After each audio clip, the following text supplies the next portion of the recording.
the difference between doing market rate housing and affordable housing, and how do you define each one? Primarily, market rate is driven to, create a product that fits in, that meets the needs of let's call it the general population. Typically on market rate in the past, we've seen them, try to really attract renters with amenities and all that. So you have really nice pools or recreation areas, basketball courts and all that. A little higher end, if you will, on some of the finishes, on some of the market rate stuff. And then affordable housing is really meant to kind of fill a gap, as far as AMI.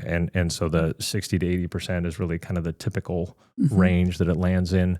And but it's interesting, the funding sources for the two are different. Private equity for the developer-driven market rate stuff, and then state subsidies for. And there's also some elements of different financing pieces as far as gap funding that come in on the affordable housing as well.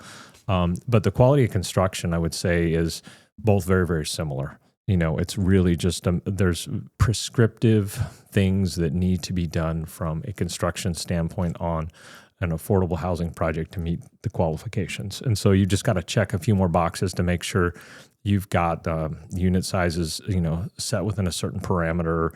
You've got the finishes are at a certain level. So it's all meant to make sure that when you're doing affordable housing, it is a comparable good product that is going to last, that it doesn't have so that it feels a lot closer to market rate, kind of what we're seeing. And when we're comparing those two, like you just did, thank you, we're speaking towards apartments? We're speaking right now, strictly towards apartments, because that's really where the tax credits come in as far as the different... From the state? From the state, yeah. That's where they really come in. From a, we don't, as a company, we generally are not in the space of selling units to the public.